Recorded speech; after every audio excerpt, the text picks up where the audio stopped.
What happened next wasn't a debate. It wasn't even a disagreement.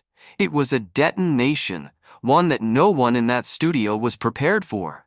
One sentence, just one, shattered the confidence of a teenager who had walked onto that stage believing he already knew the truth about everything he'd ever been told.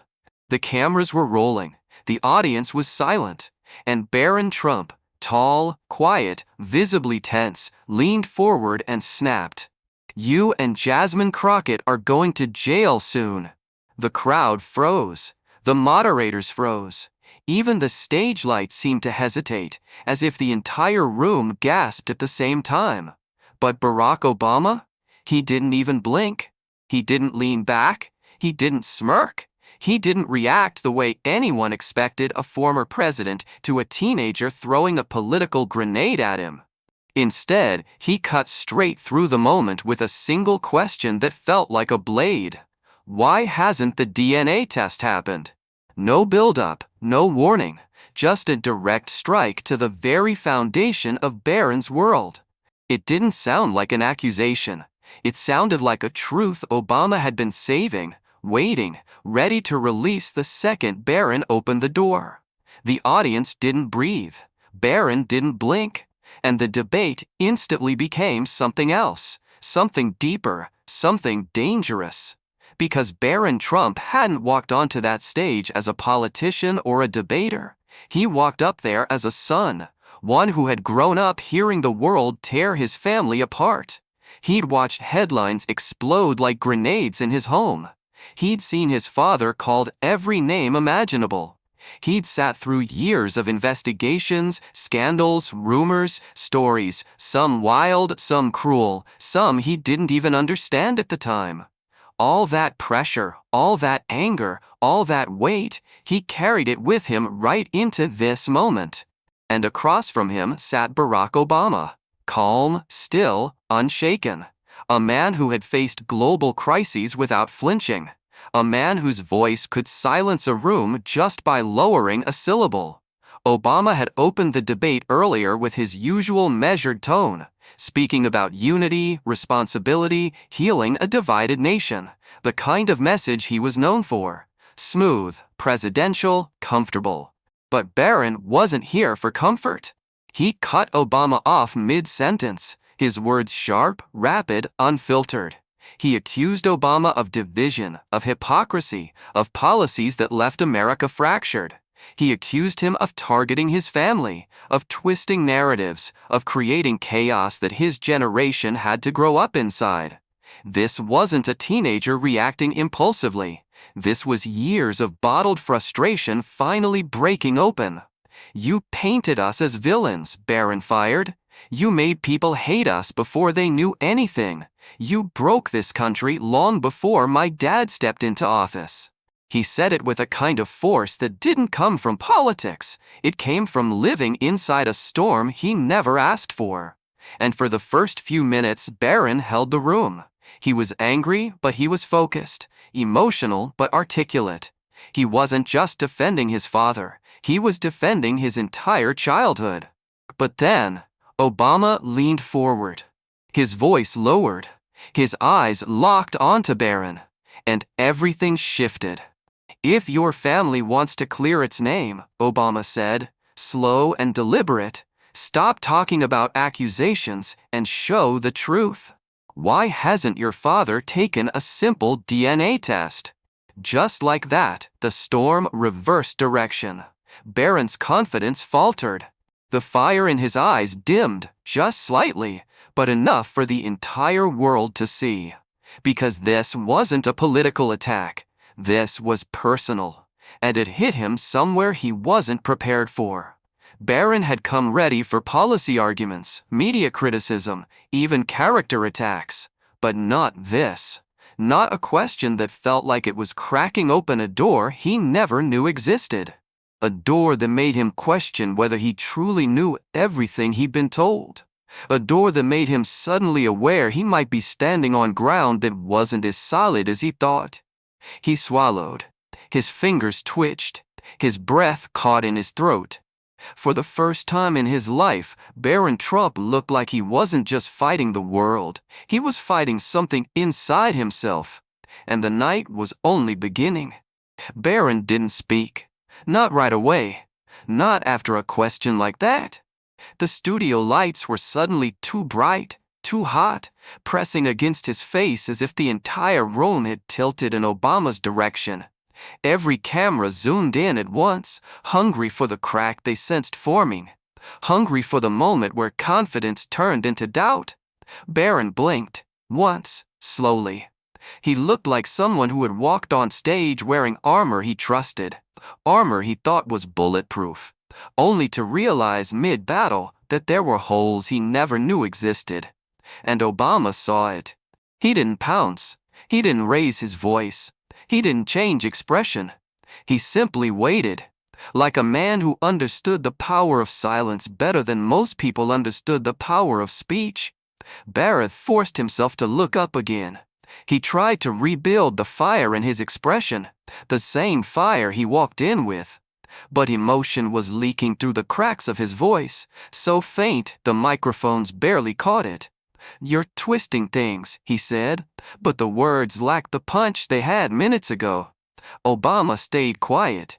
"You're trying to distract from your own failures," Barron pushed again, louder this time, clinging to the momentum he had at the start. Still, Obama didn't move. That stillness was what made it worse. Barron wasn't debating a man. He was debating a wall. An unmoving, unbreakable presence that had stood in front of presidents, world leaders, crises, wars, tragedies, and hadn't flinched then either. Obama finally spoke. "Son," he said softly, "I'm not distracting from anything. I'm asking something simple, something any innocent man would do without hesitation." Barron stiffened. No one had called him son on a national stage before. It didn't sound condescending. It sounded like a teacher correcting a student, like someone who wasn't fighting him, but guiding him toward a truth he wasn't ready to face. "If the truth is what your family says it is," Obama continued, "prove it. One test, that's all it takes. If your father has nothing to hide, then why hide from something so easy?" Gasps rippled across the audience. Every political fanatic in the room leaned forward. Even the moderators looked like they regretted showing up to work. Barron's heart was pounding now, loud, uneven, almost visible beneath his suit jacket. He knew millions were watching. Millions of kids his age. Millions of adults who had hated or adored his family for years.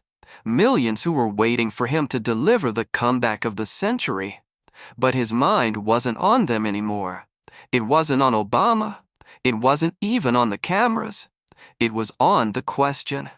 Why hadn't the test happened? He never asked. He never thought to ask. He had accepted the narrative because it was his family's, because it was all he'd known, because children don't question the world they're raised in. They inherit it. And now Obama had put a spotlight over something Barron didn't even realize was a blind spot in his own life. The stage suddenly felt like a trap he didn't know he'd stepped into until the ground beneath him shifted. He tried to catch his breath, tried to gather words, tried to rebuild the argument. But Obama wasn't debating him anymore. Obama was watching him wrestle with his own doubt. That was the real debate now. Not between them, but within Barron himself. The camera zoomed even closer. Viewers at home could see the subtle tremble in Barron's fingers, his jaw tightening to hold back emotion, his chest rising too quickly as panic crept in.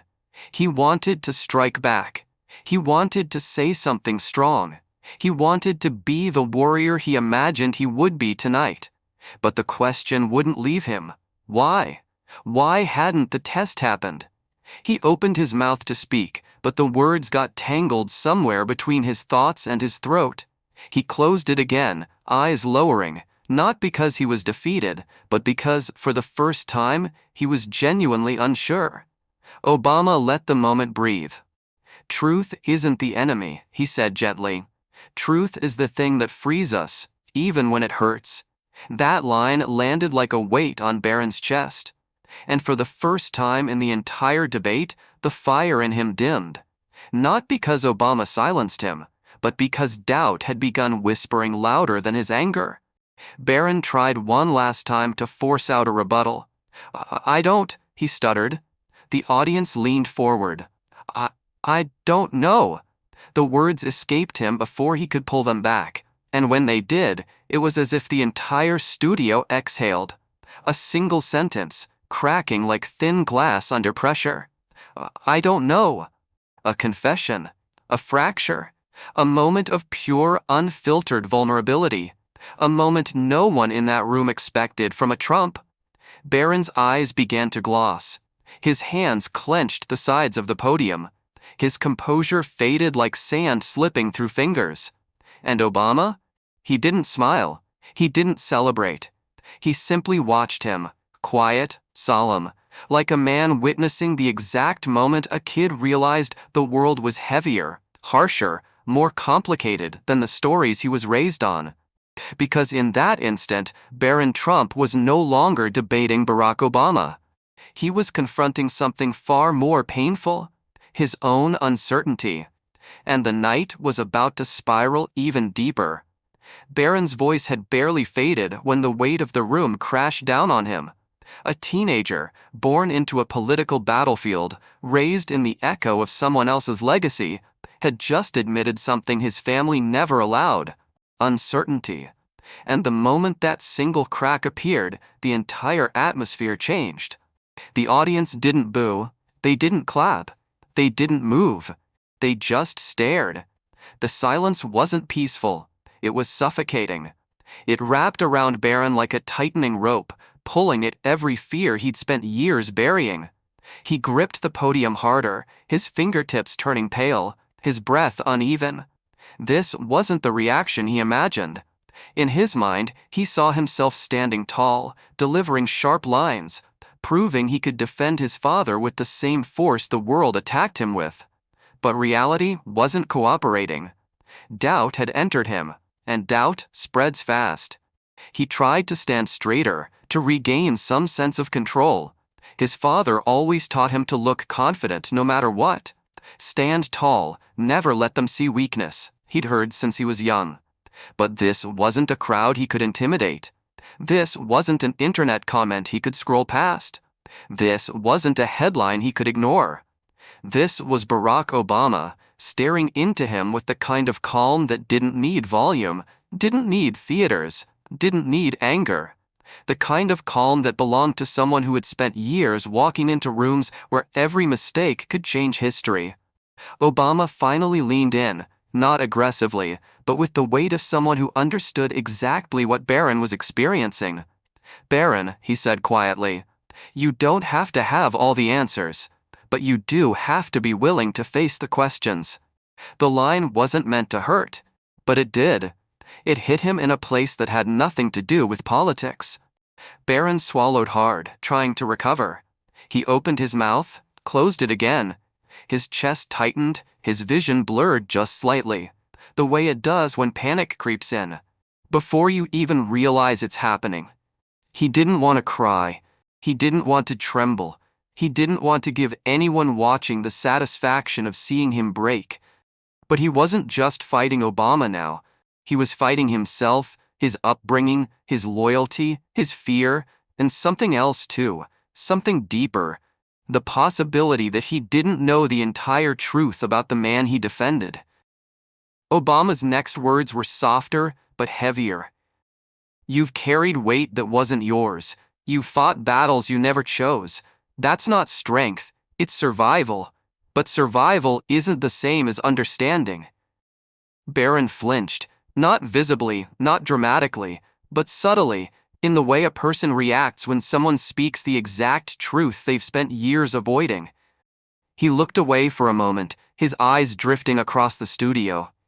He saw faces, some sympathetic, some cold, some puzzled. He saw cameras aimed directly at him. He saw the spotlight making his world too bright, too sharp, too exposed. And then, he saw his father's face. Not physically, But in his mind, he could hear Trump's voice, loud, confident, unyielding, the voice that told him their family was under attack, the voice that taught him that doubt was betrayal, the voice that insisted anyone who questioned them was an enemy. And suddenly, Barron wasn't debating Obama anymore. He was debating the expectations he had lived under his entire life. He clenched his jaw so tightly it hurt. 1,000 thoughts rushed through him at once. Anger, fear, confusion, pride, shame. It spun like a hurricane he couldn't escape. He wanted to defend his father. He wanted to believe everything he'd always believed. He wanted to push back with confidence, strength, certainty. But he couldn't, because, for the first time ever, the certainty wasn't there. His voice cracked when he finally spoke. "You're twisting it," he muttered again, but it sounded more like a plea than an argument. Obama shook his head gently. "No, son," he said. "I'm holding you to a standard your father should have explained long ago." Barron's breath hitched, his throat tightened, the room seemed to tilt again. Obama continued. "You talk about strength, leadership, honesty, but honesty begins at home. If you want to defend your family, you need the truth first, not the version you were handed, the real one." Barron felt that line like a punch to the chest, because, deep down, he knew. He knew there were questions he never asked, gaps he never filled, stories he accepted without proof because he was taught not to question them. His vision blurred again, not from tears he was letting fall, but tears he was fighting brutally hard to hold back. He looked at the exit, just for a second, just long enough for the cameras to catch it. He didn't want to stay. He didn't want to be here anymore. Not in this moment. Not in this skin. Not in this debate he thought he could control. His hands shook, his breathing sped up. His heartbeat thudded so loudly he couldn't hear the audience anymore. He whispered, barely audible, I need to go." It wasn't planned, it wasn't dramatic, it wasn't political. It was human. And when he stepped back from the podium, eyes glassy, shoulders trembling, mind spiraling, the room went silent in a way no debate moderator could ever script. Not a sound, not a whisper, not a single breath from the crowd. Just the sound of footsteps, soft, unsteady, but final, as Barron Trump walked off the stage, leaving behind a question that would haunt him long after the cameras turned off. Was he defending truth, or defending a story he didn't fully understand? The moment Barron disappeared behind the stage curtain, the studio changed. Not gradually, not subtly, instantly. It felt like the entire room had exhaled at once, an exhale no one dared release while he was standing there, holding himself together with threads that finally snapped under the heat of a single question. The cameras slowly panned back to Obama, but even they seemed hesitant, like pointing a lens at him too quickly might ruin the gravity of what had just happened. Obama didn't adjust his tie. He didn't clear his throat. He didn't flash a smile or take a victory breath. He just sat there, still, quiet, almost sorrowful. Not for himself, not for the debate, for Barron. The moderator tried to speak, let's take a... But Obama lifted a hand gently, stopping him. Not forcefully, not dramatically, respectfully. And then he spoke again in the same soft tone he'd used when everything cracked open. "Leadership," he said slowly, "isn't about winning moments. It's about facing truths, even when they frighten us, even when they shake the stories we've held on to our whole lives." The audience didn't interrupt. No applause, no murmurs, just silence, because every person in that room understood that this wasn't a political speech. It wasn't even an explanation. It was a message. Obama continued, his voice steady, each word cutting clean through the air. There comes a point when every generation must look in the mirror and confront the shadows they inherited. And it's hard. It's painful, sometimes unbearably so. But it's necessary. Because without truth, real truth, we can't build anything that lasts. He paused, letting the words sit, letting them settle into every corner of that studio. Then he looked toward the direction Barron had gone, not with judgment, not with disappointment, but with the kind of empathy only someone who has lived through public pressure, public scrutiny, and public expectation could understand. That young man, Obama said softly, has been carrying battles that weren't his, and tonight he felt the weight of something he should never have had to face alone. A hush fell over the room. No child, Obama added, should bear the burden of their parents' choices. No young person should be expected to answer for truths that were kept from them. And no one, absolutely no one, should be forced to defend a story they didn't write. For the first time, a few heads in the audience dropped, some in shame, some in understanding, because the truth was undeniable. Everyone had watched a kid break, and not because he was weak, but because the world had pushed him to be strong before he ever had the chance to simply be young. Obama's voice grew even softer. Honesty isn't easy. It never has been. But it's the one thing that outlives every debate, every argument, every headline. He looked directly into the camera. Truth doesn't just rise, he said. It endures. The studio lights dimmed slightly as the moment hung in the air, heavy, thick, unforgettable. And then the moderator finally found his voice. We'll take a short break, he murmured quietly, almost apologetically. But the break didn't matter. The show didn't matter. The politics didn't matter. What mattered was the image seared into everyone's memory. Barron Trump walking off a stage, not in defeat, but in confusion and pain, and a kind of vulnerable honesty no one expected from him. Because the greatest blow of the night didn't come from Barack Obama. It came from a realization Barron had never faced before. Maybe the truth wasn't as simple as he'd been told. Maybe the story he grew up believing had missing pages. Maybe loyalty required more than repetition. It required understanding. And maybe, for the first time in his life, he needed to ask his own questions. The cameras slowly faded to black. Obama remained still. And somewhere backstage, Barron sat alone, breathing hard, hands shaking, wrestling with the heaviest question of all. Was he ready to learn the truth for himself? Because after tonight, he could never go back to the versions he inherited. And that was the real ending of the debate. Not on stage, not on camera, but inside a teenager finally discovering the weight of truth.